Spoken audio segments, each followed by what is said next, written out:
Hi aspirants, TNPSC மாணவர்களுக்கு நாம இன்னைக்கு பார்க்க போற இந்த பாடம் மிகவும் முக்கியமான பாடம். அந்த பாடம் என்னதுன்னா, இந்தியன் நேஷனல் மூவ்மெண்ட்ல ஆகக்கூடிய காந்திய காலகட்டம், அதாவது காந்தியன் எரா. அந்த பாடத்துல கூடிய சில முக்கியமான விஷயங்களை தான் இன்னைக்கு நாம பார்க்க போறோம். ஃபர்ஸ்ட், காந்திய காலகட்டம்னாலே 1917 இருந்து 1947 வரைக்கும் கிட்டத்தட்ட 30 வருஷம். இந்த 30 வருட காலகட்டம் தான் இந்திய சுதந்திர வரலாற்றுல காந்தியுடைய பங்களிப்பு, மகாத்மா காந்தி அவர்களுடைய பங்களிப்பு 1917 இருந்து 1947 வரைக்கும். சரி, இப்போ முதல்ல காந்தி நம்மளுடைய இந்தியாவுக்கு எப்போ வராருன்னா, அதாவது தென்னாப்பிரிக்காவில் வழக்கறிஞராக இருக்கும் அந்த காந்தி இந்தியாவுக்கு எப்ப வராருன்னா 1915 ஜனவரி 9. 1915 ஜனவரி 9 அன்னைக்கு தான் காந்தி வெளிநாட்டுல இருந்து இந்தியாவுக்கு வராரு.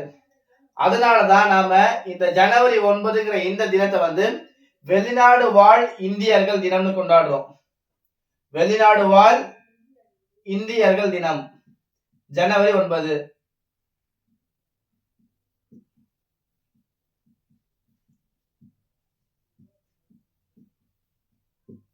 சரி, இப்போ காந்தி பங்கெடுக்கிற முதல் சத்தியாகிரகம் என்னதுன்னா சம்பரான் சத்தியாகிரகம்.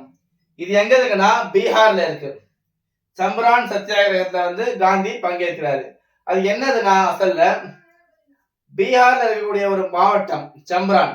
அங்க இருக்கக்கூடிய அந்த விவசாயிகளுக்கு அந்த ஆங்கிலேயர்கள் என்ன சொல்றாங்கன்னா, இண்டிகோ என்கின்ற அந்த பயிரை அறுவடை செஞ்சே ஆகணும்னு சொல்றாங்க. அந்த பயிரை நிலத்துல உழுதே ஆகணும்னு சொல்றாங்க. ஏன்னா அந்த இண்டிகோவை வச்சுதான் அந்த காலகட்டத்துல கலர் சாயம் எல்லாம் பூசினாங்க. ஆனா சில நாட்கள் கழிச்சு என்ன ஆகுதுன்னா, அந்த இண்டிகோக்கு இருக்கக்கூடிய அந்த மதிப்பு குறையுது. ஏன்னா அந்த நேரத்துல கொஞ்சம் ஆர்டிபிஷியல் கலர்ஸ் தான் அதிகமா மார்க்கெட்ல வர ஆரம்பிக்குது. அதன் காரணமாக இந்த இண்டிகோக்கு இருக்கக்கூடிய அந்த மதிப்பு குறைச்ச உடனே அந்த ஐரோப்பிய நில உடைமையாளர்கள் அங்க இருக்கக்கூடிய விவசாயிகளுக்கு நிறைய புது வகையான கண்டிஷன்லாம் போட்டு டார்ச்சர் கொடுக்க ஆரம்பிக்கிறாங்க.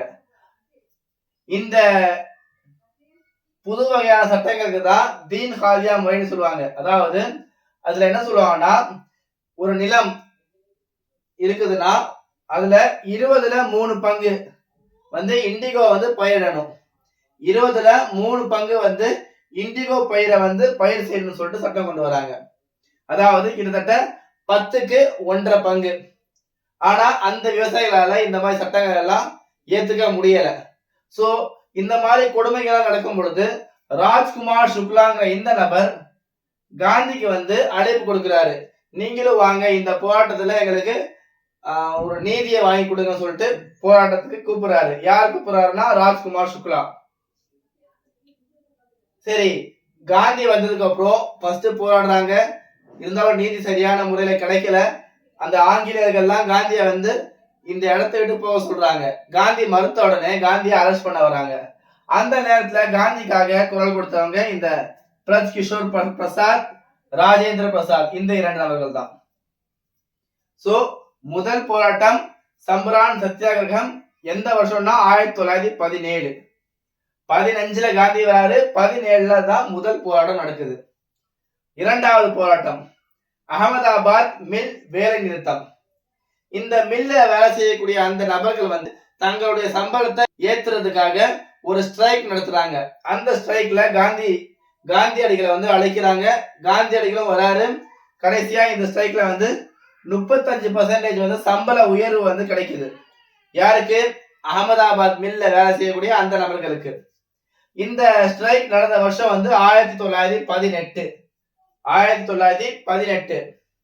சரி, இன்னொரு முக்கியமான விஷயம், இந்த தீன் ஹாதியா முறையை காந்தி கொஞ்ச நாளுக்கு அப்புறம் ஒரு குழு அமைக்கிறாங்க. அந்த குழுல காந்தியை கூட ஒரு மெம்பரா போடுறாங்க. இந்த தீன் ஹாதியா முறை இருக்கணுமா இல்லையான்னு சொல்லிட்டு. அதுக்கப்புறம் அந்த குழு கொடுக்கிற அந்த முடிவின் பேரையில இந்த தீன் ஹாதியா முறையை எடுத்துடுறாங்க. அதுக்கப்புறம் அந்த தீன் காதியா முறை வந்து செயல்படல. சரி, இப்ப இங்க பாருங்க, 1917 அந்த போராட்டம் சம்பரான் சத்தியாகிரகம். இது அகமதாபாத் மில் வேலை நிறுத்தம். அது எங்க நடக்குதுன்னா குஜராத்ல. அதுக்கப்புறம் மூணாவது முக்கியமான விஷயம் என்னதுன்னா கேதா சத்தியாகிரகம். இது எப்போனா 1918 தான். இதுவும் கேதாங்கிற இந்த மாவட்டமும் குஜராத் மாநிலத்தில் இருக்கக்கூடிய ஒரு முக்கியமான ஊர். இங்க இருக்கக்கூடிய அந்த விவசாயிகள் வந்து அதிகமான பஞ்சம் இருக்கக்கூடிய காரணத்தால சரியான லாபம் கிடைக்கல, அதனால எங்களால எப்பவும் போல வரி கட்ட முடியாதுன்னு சொல்றாங்க. இருந்தாலும் அந்த ஆங்கிலேயர்கள் இந்த மாதிரி எந்த ஒரு சாக்கையும் ஏத்துக்கல. என்ன ஆனாலும் நீங்க நிச்சயமா நிலவரி கட்டியே ஆகணும்னு சொல்றாங்க. அது வந்து ரொம்ப ஒரு போராட்டமான நிலையா மாறுது. அதன் காரணமாக காந்தியடிகள் வந்து இந்த போராட்டத்துல பங்கெடுக்கிறாங்க. வருடம் 1918. இந்த போராட்டத்துல காந்தியடிகளுக்கு உதவியா இருந்தவங்க 3 முக்கியமான நபர்கள்: வித்தல் பாய் பட்டேல், வல்லபாய் பட்டேல், ஹிந்துலால் நாயக். இந்த 3 நபர்கள் தான் காந்தியடிகளுக்கு உறுதுணையா இருந்தாங்க. அதுக்கப்புறம் பாருங்க, ஃபர்ஸ்ட் முக்கியமான விஷயம் சம்பரான் சத்தியாகிரகம். இரண்டாவது முக்கியமான விஷயம் அகமதாபாத் மில் வேலை நிறுத்தம். மூணாவது கேதா சத்தியாகிரகம். நாலாவது மாண்டேகு செமிஸ்போர்ட் சீர்திருத்தம். அதாவது அந்த காலகட்டத்துல இந்தியாவுக்கு வைஸ்ராயா இருந்தவர் தான் இந்த செமிஸ்போர்ட். அவரும் இந்த மாண்டேகுங்கிற இந்த நபரும் சேர்ந்து ஒரு சீர்திருத்தத்தை கொண்டு வராங்க. அவங்க என்ன சொல்றாங்கன்னா, அதுல மாகாணத்தில் இரட்டை ஆட்சி கொண்டு வராங்க. இந்த மாதிரி கேள்விகள் வந்து கேட்கறதுக்கான வாய்ப்புகள் இருக்கு. மாகாணத்தில் இரட்டை ஆட்சி என்கின்ற முறையை முதலில் அறிமுகப்படுத்திய கொள்கை எதுன்னு கேட்டாங்கன்னா மாண்டேகு செமிஸ்போர்ட் கொள்கை, மாகாணத்தில் இரட்டை ஆட்சி. அந்த நேரத்துல 2 அவைகள் செயல்படுது, மேலவை, கீழவை. மேலவையில மொத்தம் 60 இடங்கள் இருக்கு. அந்த 60ல 21 இடங்கள் வந்து நியமனம் செய்யப்பட்ட இடங்கள். அதாவது கவர்மெண்டா யார பரிசீலனை பண்றாங்களோ அவங்க தான் அதுக்கு தகுதியானவங்க. அதே மாதிரி கீழவை, அதுல 144 இடங்கள் இருக்கு. அதுல 41 நியமனங்கள் இருந்துச்சு. இந்த மாண்டேகு செமிஸ்போர்ட் ஆக்ட் வந்து அமல்படுத்தினது 1919. ஆனா இந்த ஆக்ட் வரும்னு ஃபர்ஸ்டே எப்போ சொன்னாங்கன்னா 1918 சொன்னாங்க. 18 சொன்னதுக்கு அப்புறம் 1918 மும்பைல ஒரு காங்கிரஸ் மாநாடு நடந்துச்சு. அந்த மாநாடுல என்ன சொன்னாங்கன்னா, இந்த மாண்டேகு செமிஸ்போர்ட் சீர்திருத்தம் வந்து முற்றிலும் ஏமாற்றம் அளிக்கக்கூடியதா இருக்குன்னு சொல்லிட்டு ஒரு தீர்மானத்தை அறிவிச்சாங்க. எப்போ? 1918 மும்பையில நடந்த காங்கிரஸ் மீட்டிங்ல. இதுதான் 4வது மிக முக்கியமான விஷயம், காந்திய காலகட்டத்தில் நடந்த விஷயம். அதுக்கப்புறம் 5வது விஷயம் ரவுலட் சட்டம். ரவுலட் சட்டத்துல என்ன சொல்றாங்கன்னா, அதாவது இந்த இந்தியாவை ஆட்சி செய்யக்கூடிய அந்த ஆங்கிலேயர்களுக்கு எதிராக யார் தவறான கருத்தை சொன்னாலும் அவர்களை எந்தவித விசாரணையுமின்றி கைது செய்யலாம்ங்கிற ஒரு சட்டத்தை வந்து கொண்டு வராங்க. அதுக்கு பேர் தான் இது ரவுலட் சட்டம். இதுக்கு அவங்க வச்ச பேர் என்னதுன்னா அராஜக மற்றும் புரட்சிகர குற்றச்சட்டம்.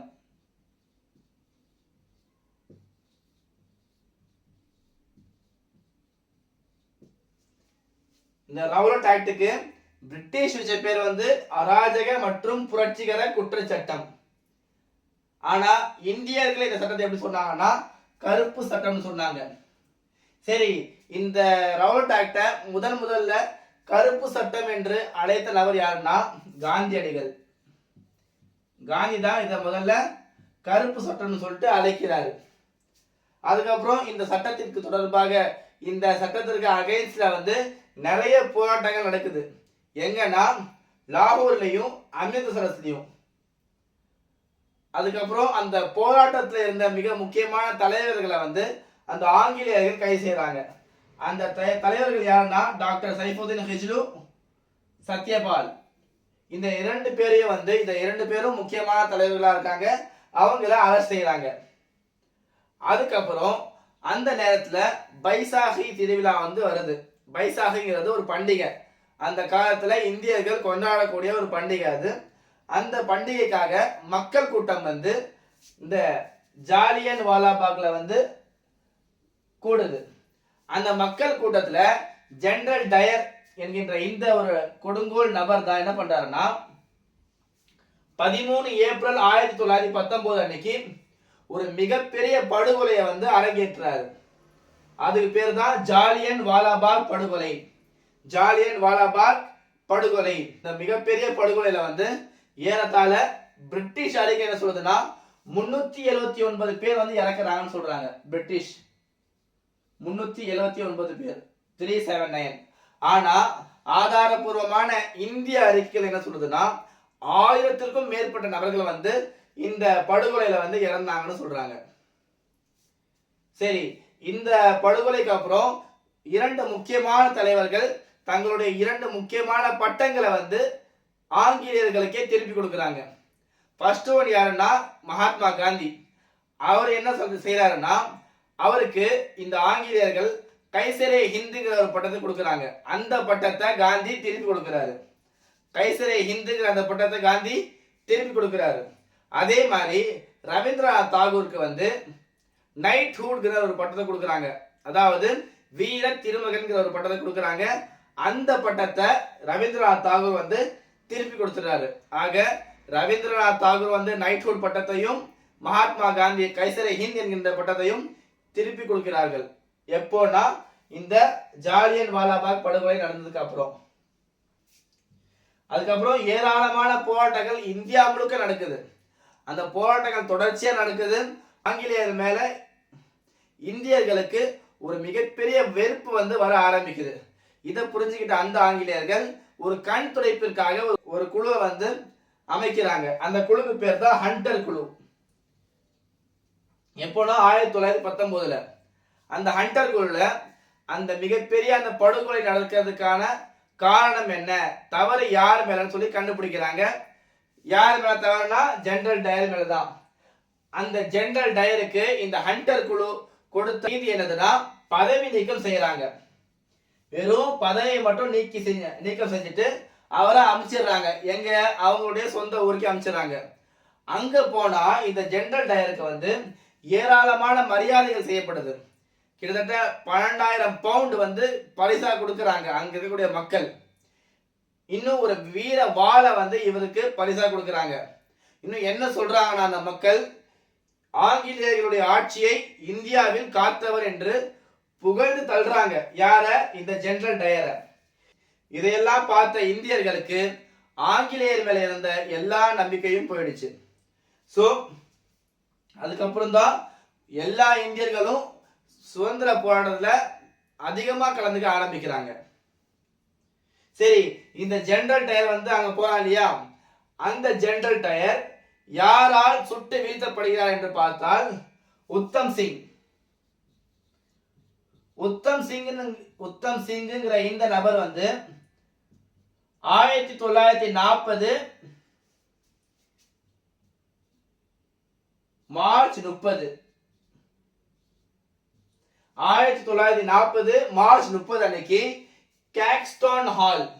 கேக்ஸ்டான் அரங்கம், அந்த அரங்கத்துல வந்து இந்த ஜாலியன் வாலாபாக் படுகொலையை அரங்கேற்றிய ஜெனரல் டயரை வந்து சுட்டு வீழ்த்துறாரு. யாருன்னா உத்தம் சிங். அதுக்கப்புறம் இந்த உத்தம் சிங்குக்கு வந்து தூக்கு தண்டனை கொடுக்கறாங்க. அந்த தூக்கு தண்டனை எப்போ நிறைவேற்றப்படுதுன்னா அதே 1940 ஜூலை 31. சோ இதுதான் காந்திய காலகட்டத்தில் இருக்கக்கூடிய முதல் பாகம்.